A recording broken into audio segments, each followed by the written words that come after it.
The Guild is Maximum Lawyers' community of legal entrepreneurs who are taking their businesses and lives to the next level. As a Guild member, you'll build relationships, be held accountable, and learn strategies specifically designed to get you unstuck and accelerate your plan for growth. Members are also granted exclusive access to masterminds hosted around the country. Our next event is coming up, and we're heading to Scottsdale, Arizona. There's something truly magical about the power of these in-person connections where real-time breakthroughs happen. Picture this. You're surrounded by like-minded law firm owners tackling your business and mindset challenges together. The energy is electric, the insights are transformative, and the results are game-changing. Investing in yourself is the best decision you'll ever make. The knowledge, strategies, and breakthroughs you'll gain are priceless assets that will supercharge your practice and propel you forward. Join the Guild and secure your ticket to Scottsdale at the best possible price by visiting maxlawevents.com. Run your law firm the right way. This is the Maximum Lawyer Podcast.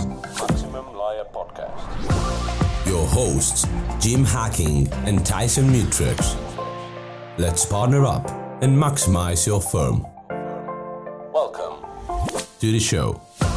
Welcome back to the Maximum Lawyer Podcast. I'm Jim Hacking. And I'm Tyson Mutrux. What's up, Jimmy? Well, Tyson, as we get ready to start the baseball playoffs, we're joined by one of our favorite baseball aficionados, our brother from the great state of New York, the biggest Mets fan I know this side of Jerry Seinfeld. His name is Gary Falkowitz. Gary, welcome to the show. Hey guys, and we're only a day away from the Mets in the wild card round, and I'm not happy to tell you that they should not be playing this series, but they did not do a great job to end the season, so it is what it is. Nice to see you, gentlemen. For sure, for sure. It's great to see you. I actually did not realize that you're a huge baseball aficionado, so that's awesome. Cool. Aficionado is probably the wrong word because Jim really is the expert in the baseball. I'm a tremendous fan. I played when I was younger. I'm a tremendous fan of the New York Mets, and I enjoy watching and learning and talking baseball, for sure. You'd be great in St. Louis. Yeah, for sure. Best fans in baseball, man. You'd be great. And they had some run. So congratulations to you guys,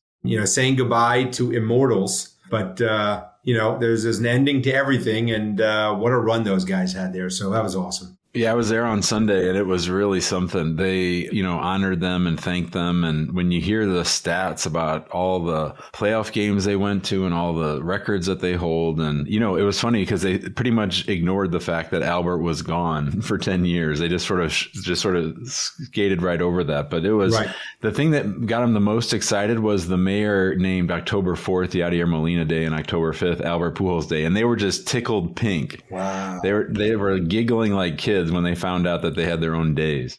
That's fantastic. So let me tell you. What about Wainwright? He doesn't get anything? He might come back. Wayne will get his due. Huh. I've not told Jim this yet, but I was supposed to fly to Pittsburgh yesterday. I was invited on Sunday to go to the Cardinals game in Pittsburgh yesterday.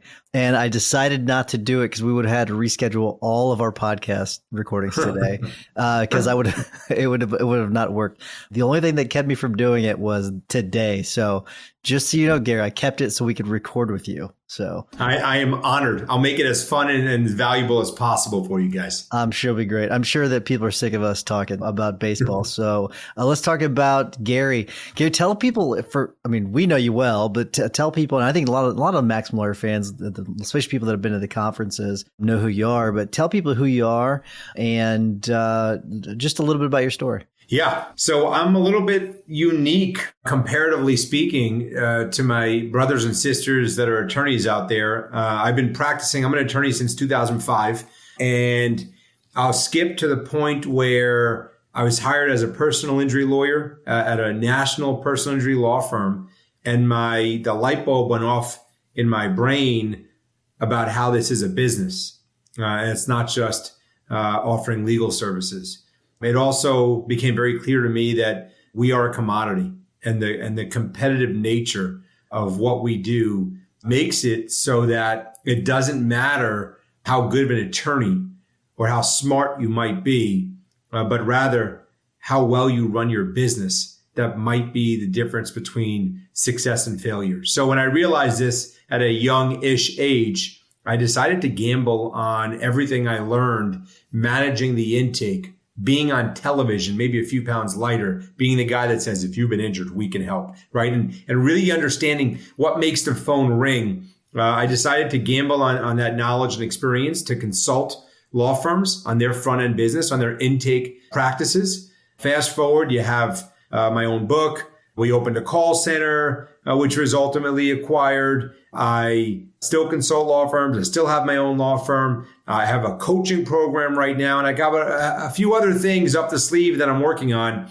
all to enhance, improve, expedite the intake and the front end business practices for law firms nationwide. So that's where I'm at. It has been a wild ride. I learn every single day, and I guess the idea that there's room for improvement, no matter what you're doing, is constantly reminded with what I'm doing. Yeah. Gary, it's so great to hear your voice. It's just reassuring to me from the long and many hours we spent together working on our little podcast series, which we still get tons of feedback on. It's very well received, and it certainly helped our firm grow and our intake team grow. It occurs to me that, like Tyson and I, you have an inside seat. You get brought into law firms and you sort of see what's really going on under the hood, and you get to see how people are doing. I'm wondering what kind of an overall scorecard for, let's say, the firms that you've looked at over the last 3 years, what kind of a scorecard would you give the average law firm on the adequacy of their intake system? The first time I've heard that question, Jim. So I would say it's probably in the 7 out of 10 range. And that's only because I'm a positive guy. Yeah, that was higher than I thought it was going to be. That's substantially higher than what I would have guessed. Yeah, my standards are really from a basic, like, hey guys, you have to be doing some of the basic things to make sure you're not completely failing your clients. So I really start them off at like a 5, and then hopefully they can get up to a 7 or an 8. I've never really worked with a law firm that was at a 9, and there are plenty of law firms I've worked with that never got higher than the 5 that they started with. So I think, without speaking too generally on the topic, because you know me, I'm an open book guy, so you can ask any question. I'm going to tell you my honest opinion about it. But without getting into too much detail, I think one of the problems is law firms and lawyers in general, law firm owners, which are lawyers, didn't go to business school. And I'll admit I didn't go to business school. So what right do I have teaching law firms how to run a business if I didn't go to business school? I don't have an answer to that question other than experience and interest. But I'll tell you that experience and interest can take you a really, really far distance. And I think most attorney owners, they don't have the interest in improving business. And I think they've been successful anyway. I think that they'll have the home run cases. They'll convince themselves that because they had some home run wins, they're fine. And whatever they're losing or leaving on the table, it's no big deal because they still had a big year.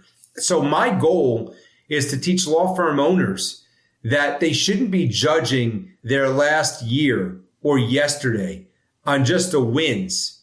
They really have to look at the losses. They really have to look at the holes because they should be trying to maximize the return on their investment, not just get some wins. And that's a challenge.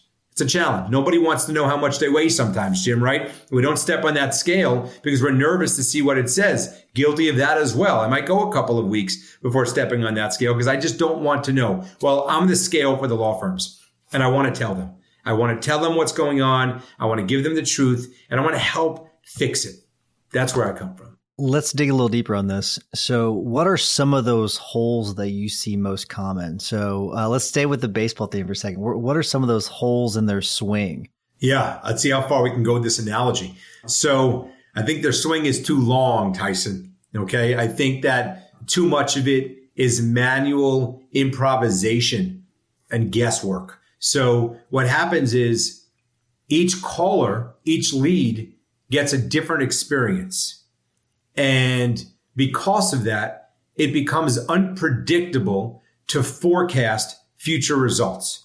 So I think if law firms begin to create efficient processes, I actually just posted, I created, and thanks to you guys for your help, I created a Facebook group dedicated to intake. And this morning I posted something about automation. And I basically said, I'm not going to get it word for word. I basically said, if you can automate, automate. Learn how to automate. Ask your friends what they're doing to automate. Look at your competitors, see what they're doing to automate. Automate. If you can't automate, learn. It's one or the other. The improvisation and guessing aspect to running a law firm or to giving your team to handle their responsibilities, it's a recipe for disaster. So I think if you want to get into some details about where those holes are, I think one big one that Jim and I talked about a couple years ago that is still so prevalent in our industry is the lack of decision-making authority, right? If you're going to have your people talk to a potential client, regardless of the type of law you do, you need to assume that there will not be a second bite at that apple. You got to take that leap. You cannot be entitled to the point where you say, you know what, they called us. They obviously like us. They'll give us some time to think about their case, their potential case, and they'll wait for us to get back to them. That is entitled to the 10th degree. Do not do that, guys. You can't do it. It's too competitive. No matter what you do, no matter what niche you may have, it is too competitive. So I think if we can teach and train our people to make decisions on that first or during that first conversation, we're setting ourselves up for success. And I always love when law firms look at me sometimes and I say that, they're like, well, I don't know if I could teach my team to do that. That's, I don't know, creating an attorney-client relationship because one of my non-lawyers says we can help. Well, let's talk about the cost associated with creating that relationship with someone we don't want as a client. For instance, let's say we teach our intake team, here's our standard to sign a client. They met A, B, and C, and I'm ignoring the other letters of the alphabet, A, B, and C. Let's sign it up. Now we find out that a few of those A, B, and C'ers are not people we want because we did some investigation and we realized they didn't tell us that when you get to F, it's really their fault or we don't want that case. Well, then what's our option, right? Our option there is to call the client, explain to them the status that we're in, the situation that we're in, and why we have to act the way that we're about to act, which is basically letting them go as a client and telling them, thank you so much for giving us that opportunity. We hope you think about us in the future. Here's why we couldn't help. I hope you understand. Let us know if you have any questions. That is fantastic. And that's okay. And that's the cost to signing somebody that you ultimately don't want to sign. But what's the cost to investigating prior to retention? The cost is you may never get that client. You may lose that client to an inadequate attorney, to someone who has nowhere near the resources you have because you thought you had time on your side and they realized that they didn't. So I really want law firms to kind of compare the two and make a decision and be aggressive and be okay with making mistakes. I don't want them to guess. I don't want them to be entitled. And that's a tough thing to teach some of these guys. Let me ask you a follow-up to that. How much of this is that the firms that don't like doing this is that it's just that they don't want to have those hard conversations with the clients after they've signed them up? I think what you hear, Tyson, is, the negative review. How can I sign up a person that's going to give me a negative review? That is such a defensive mentality. It's such a defensive mentality. Are you not equipped? And I should apologize to anybody watching this. I always come across so aggressive. Now, I'm proud of that aggression. I really am because it comes from a very natural and passionate place. And I think most people probably know that. But are we not prepared? Are we not educated? Are we not capable to speak with people that we signed up and have a conversation with them and explain to them articulately why we couldn't help? What factor presented itself which made this case a non-case? Can we not do that? Do we really think that people are not going to appreciate that? If we think that everything's a negative review, then why are we in this industry? Reviews, positive or negative, they're coming, baby.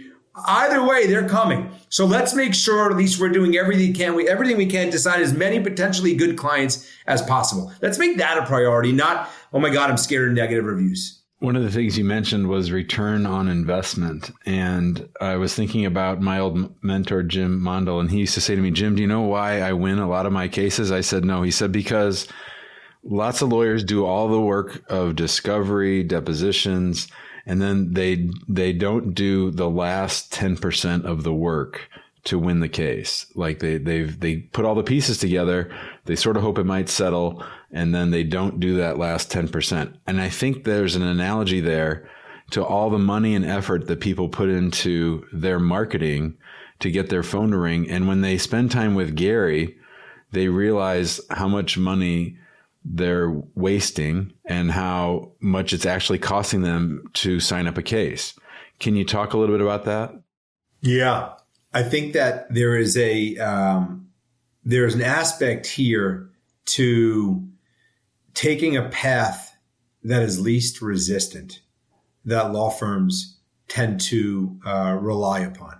And if there's a need to change something, or where it's difficult or challenging, they're going to stay away from it, right? So anytime I've consulted, I've had every law firm that has reached out to me about a consulting gets a lot of credit, because even the ones that have said to me, Gary, I think we're doing a pretty great job, but I want you to come in and confirm that for me. I love them.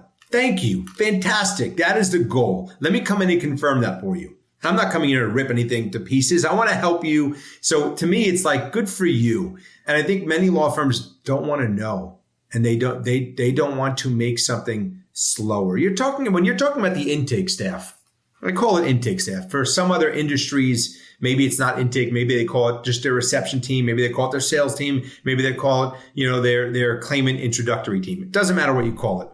I think that these are the lowest paid staff members in a firm, in most firms.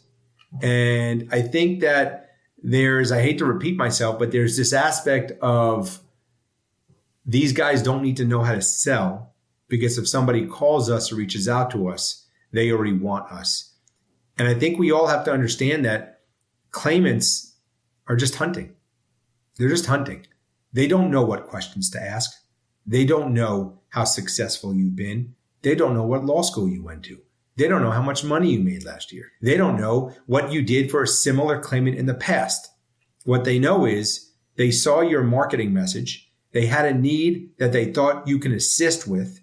And if you don't have a process in place to get them to cross that bridge from claimant to client, then you're just another piece of food that they can go get elsewhere as a hunter. And, right now, I have a coaching program, right, where I'm helping to coach intake staff. All I'm trying to do is educate these folks. I want them to understand that they are so powerful. And Jim, you made a huge change in your firm a few years ago where you started giving decision-making authority to your staff members.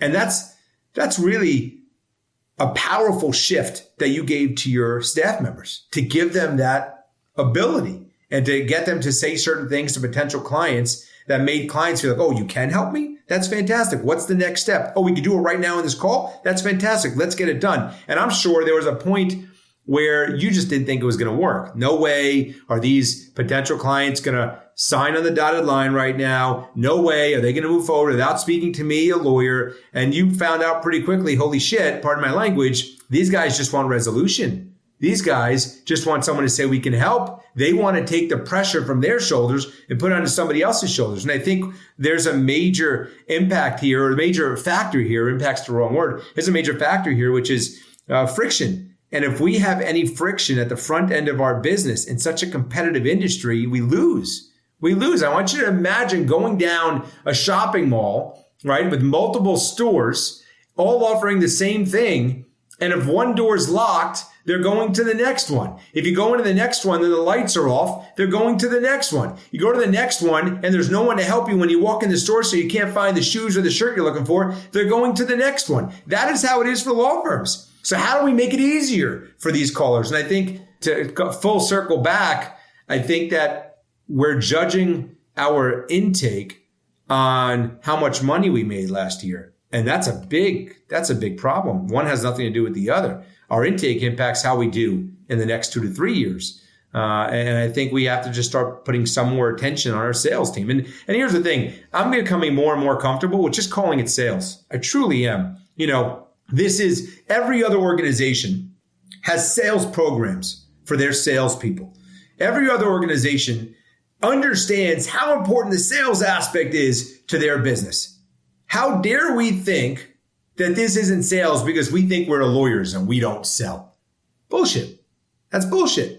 We sell, whether we want to call it something else or not to make ourselves feel better. That's fine. I don't care. I remember being afraid of that word too, right? Oh my God, sales. No, this isn't sales. This is 100% sales. And oh, by the way, as private equity gets involved in our industry, you better believe they know it's sales and they're going to be ready to use their sales tactics. So I think we just have to be aware of that and start prioritizing it. Put more focus on the front end of our business, not just on, and by the way, I love the lawyers. Without the lawyers, we don't make any money. But without the sales or intake, we don't have any clients to make money for. I love that. You know what I'm going to do, Gary? I'm going to hire you to just do a recording just to pump me up in the mornings. And you just amp me up. It's so great. And you're right. Hey, here's the deal. Private money's coming and they're already in 2 states and they're coming to the other states. If you think that you're in a state, it's not coming, you're out of your mind. So if you've got that mindset, get out because they're coming. So be ready for them. They're coming. They're here. I do think we have an uphill battle trying to make people think that this is sales, but it is sales. You brought up something that I had asked someone about a month ago, and I think it's a really interesting thing. You mentioned that the people answering the phones are typically the lowest paid people in the firm. And I think that you can make a really, really good argument that they should be the highest paid or one of the highest paid members of the firm. So I want to get your thoughts on that and flipping that dynamic because that role is so crucial. They didn't go to law school. Okay. They're people. I'm a people person. They're people, right? And they have personalities and they should have personalities. Hopefully they have personalities. I think it's a shift in appreciating where you are in the competitive landscape.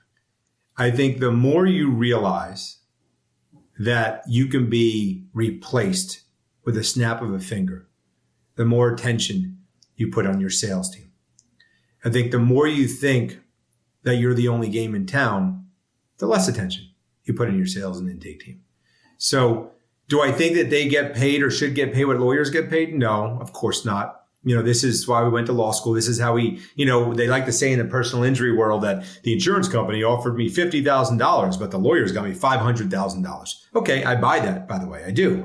The insurance company's goal is to give you as little as possible, as fast as possible. And the personal injury law firm, being a contingency fee lawyer, wants to get you as much money as possible. So there's so much value in what the lawyer or legal team does.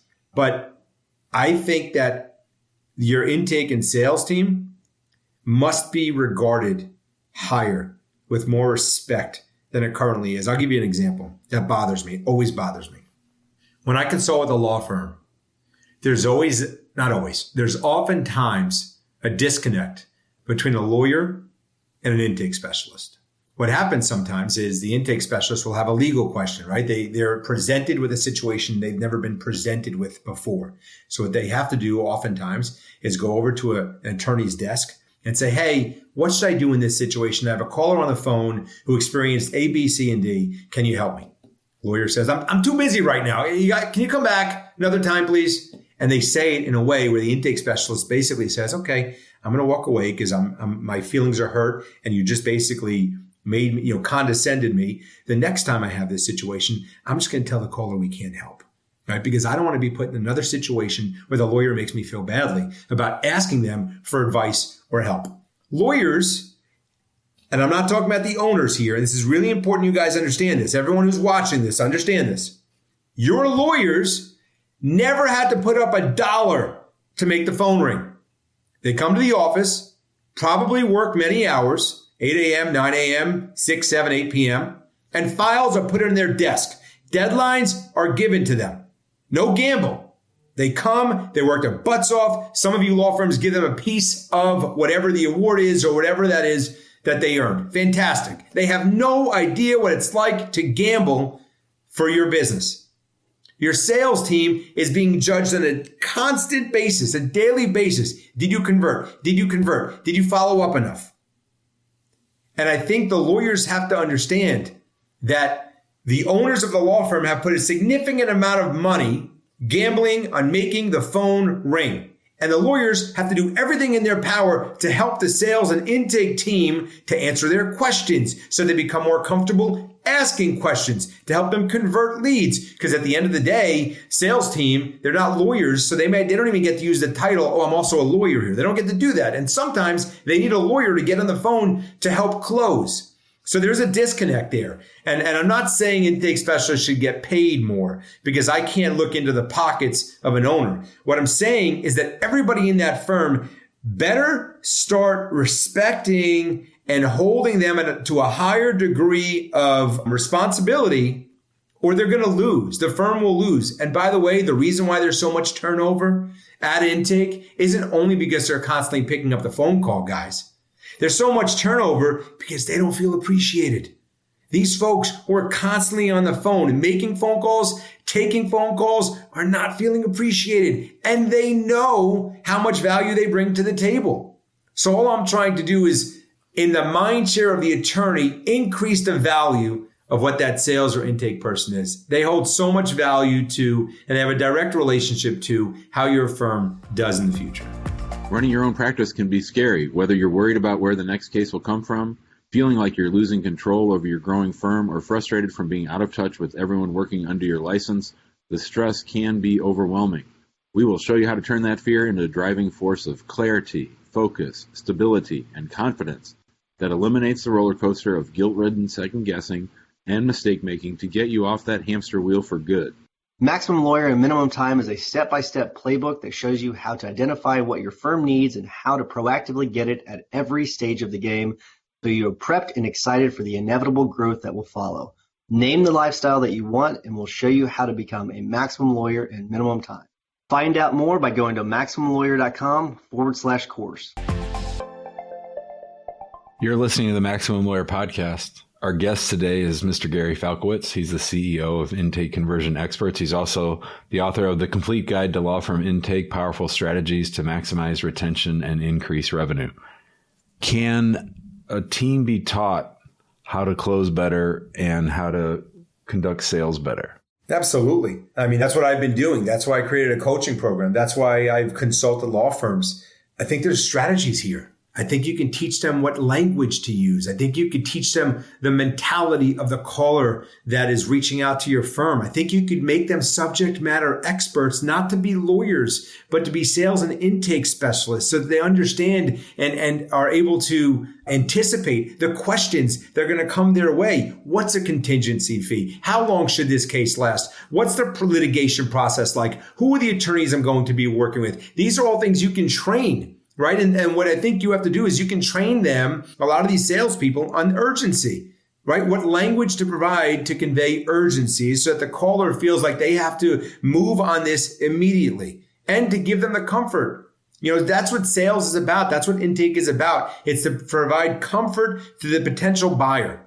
And if you can do that effectively, you're going to maximize your return on your investment. So the answer simply is yes, you can train it. I don't think law firms are training it appropriately. I don't even think they're holding their team accountable. So forget about training. Let's just see what they're doing. I don't think law firms know what they're doing. I had a law firm yesterday. Okay. True story.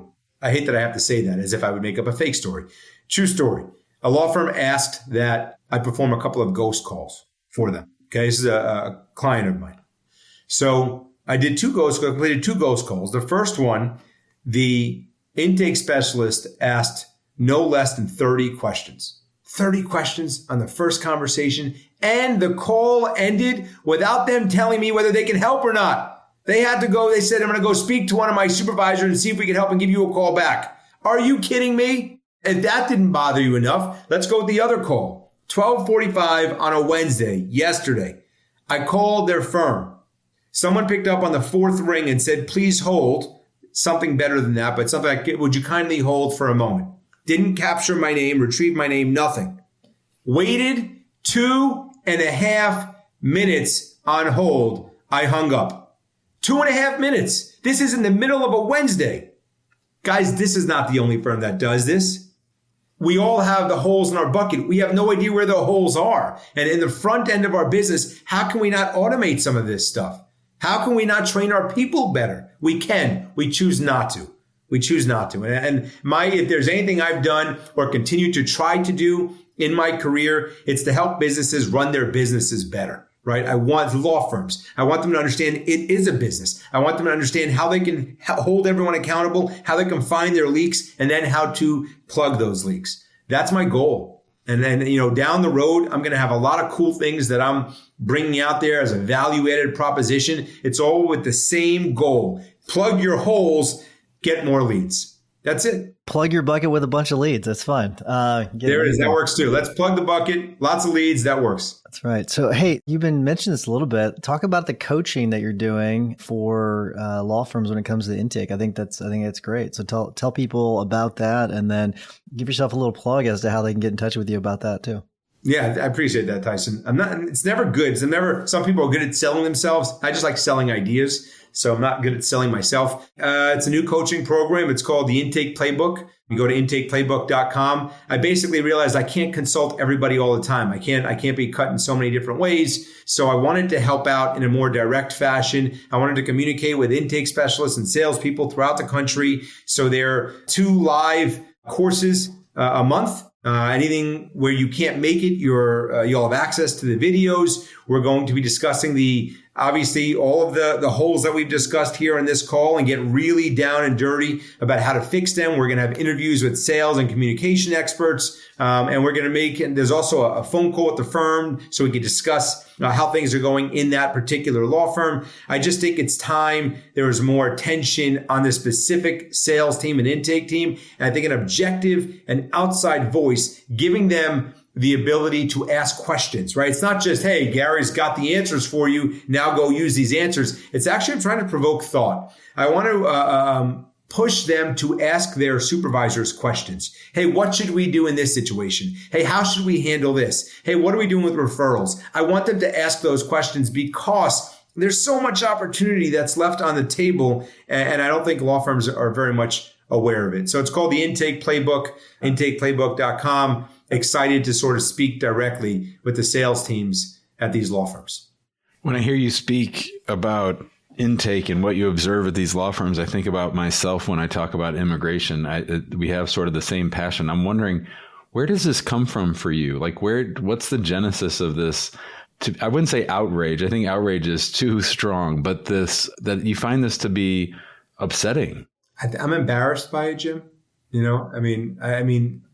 kind of am. I'm an attorney and I ran it for a law firm, and I have so many attorney friends that are doing well, and I don't like inefficiencies, right? So we're also, the 3 of us are sports fans, right? And it's, we don't like laziness. We don't like when Brandon Nimmo of the New York Mets gets walked and he sprints to first base as if it's the last time he'll ever sprint to first base or it's the first time he'll ever sprint to first base. It's a beautiful thing to watch. I like efficiency. I like capitalizing. I like maximizing ROI. And I like to, I guess over the years, I've been very comfortable questioning antics that are not conducive to positive results. And whether it's something I do personally, whether it's something in our industry, whether it's something somebody else does, I start to ask a lot of questions. Why aren't the sanitation trucks marketing something on their trucks? Why little things like that. And I just wonder, I see the white space everywhere, and it bothers me that nobody's really thinking about it. When it comes to intake, I guess it bothers me that here we are screaming, we're screaming that we can help you. We're spending so much money marketing for our services, and yet we fail at the first step. And that it bothers me. Anything I do, if I'm going to do it, I'm going to do it 100%, right? I can't do it haphazardly. And I've been doing this now for well over 10 years. I'm all in. I'm very passionate about improving this and focusing on this and fixing this. And I like to be the solution. I like to be a helper, right? And I think that this allows me to help in a way that isn't guesswork. It's not as if I'm saying, hey, you should try this. Hopefully it works out. I like to speak. When I speak, I don't want it to be just BS. I want to speak from experience, right? And I like, this is a good position for me because this is something I'm experienced in. I've spoken with hundreds of law firms. I've been in their firms. So I love the idea that I can help others, and I get passionate about it. I love it. For those of you that have not listened to the episodes, we'll put them in the show notes. I don't have the exact episodes that you and Jim did on Intake. There's even a bonus episode in there. I think there's 8 of them. So there's 8 total. It's really amazing. We've reconfigured all of our intake based upon what you talk about, you and Jim talk about in that series. It's really, really incredible. Our conversions have tripled. It's amazing stuff. So I really do highly recommend it. We do need to wrap things up. We're over time. This is one of those things, I think, Gary, with you, we could probably go for hours, but we're going to wrap things up. Before I do, I want to remind everyone to join us in the Facebook group, search Maximum Lawyer and find us there. If you're interested in a more high-level conversation, go to maxlawguild.com and join us there. Just a lot of great members sharing great wins on a daily basis. Ryan McKean, he's in the guild, $100 million verdict yesterday, killing it. Awesome. Andrew Garza, trial attorney on that, just amazing stuff. Biggest verdict in Connecticut history. That's amazing stuff. So happy for Connecticut trial firm. Awesome stuff yesterday. But he's a member of the guild. So if you want more, being around guild members like that, join us in the guild, maxlawguild.com. All right, Jimmy, what's your hack of the week? We were talking earlier about how, the venture capital is coming into the law field and that a lot of people think that might not happen to us. I read a great book. I'm halfway through a great book called Zone to Win. It's by this guy named Jeffrey Moore. He wrote Crossing the Chasm. And it talks about how established firms or established companies can play offense and defense and think about, maintaining their current position, but also how to innovate while you maintain your sort of leadership position, and to make sure that you separate out those departments so that you are always innovating on the one hand, but also keeping your bread and butter going. Because if you just stand still, you're going to get run over. I like that. And for those of you that don't think that the private money is coming into your market, I bet doctors in the 50s and 60s thought the exact same thing. And guess what? It's all private money now. So the general practitioner barely exists anymore when it comes to doctors. So just be ready for it. Gary, you know the routine by now. We always ask our guests to give a tip or hack of the week. So what you got for us? All right. Tip of the week. I would say call your own law firm off hours. All right. Call your own law firm off hours. See what the experience is like. And if it's not a great experience, imagine what it's like when you call 3 times or 4 times or 5 times. So just do it. Take 5 minutes right now. Whatever time you're watching this, call your own law firm, make up a name, call from a different phone number if you have to, see what the experience is like. And that's your law firm right there, guys. So if it's not great, that says something about you, unfortunately. So fix it. Gary, I'm smiling because it makes me think of a call that made me cringe. It was like 3 years ago. I guess it was end of 2018, so about 4 years ago, actually. And I was getting some complaints from some clients about a particular employee. So we decided to start recording our phone calls. And it was the very first recording that I listened to. I swear I almost fell out of my chair. It was shockingly bad. So yes, I think it's great advice. Check it. It could surprise you. You might think that things are going really, really well, and they might not be. Yeah. All right. So my tip of the week is I had my coaching meeting with Jason Selk on Friday, and he was asking me about like what I wanted my perfect day to look like, and I was really kind of struggling because my days are all kind of different the way I've kind of structured my week. And I did it to myself. I'd structured it this way and I thought I had a really good structure, but I couldn't give him like a good explanation as to like what I wanted my day to look like. And it was like, oh my gosh, it was a real struggle for me. So the plan we came up with is that I'm going to look at my week, and at the end of the week, I'm going to remove one item that I can either remove or delegate. So that's the plan. And I started actually this process yesterday, and I've already removed 5 things from my calendar that don't need to be on there. That's just this week. So my tip for people is to see if you can pick one thing off your week that you can remove or delegate every single week. And because we always talk about like getting to the work that you can do that you're really, really great at. I think that's a really easy way of doing it. Just pick one thing to remove or delegate every single week, next thing you know, you're doing the work that you're meant to do. So I think that it's a great bit of advice for people. But Gary, thank you so much. As always, a lot of fun. Really, I love learning things from you. Good stuff. So thank you so much for coming on. Thank you guys so much for having me. What are the best ways for people to get a hold of you? Just go to intakeplaybook.com. Go to Gary at intakeplaybook.com. I mean, you can find me now. Google my name and I promise you'll find me. All right, well, go Cardinals. Let's go Mets. Bye, guys. See you, brother. See you, Gary. Thanks for listening to the Maximum Lawyer Podcast. To stay in contact with your hosts and to access more content, go to MaximumLawyer.com. Have a great week and catch you next time.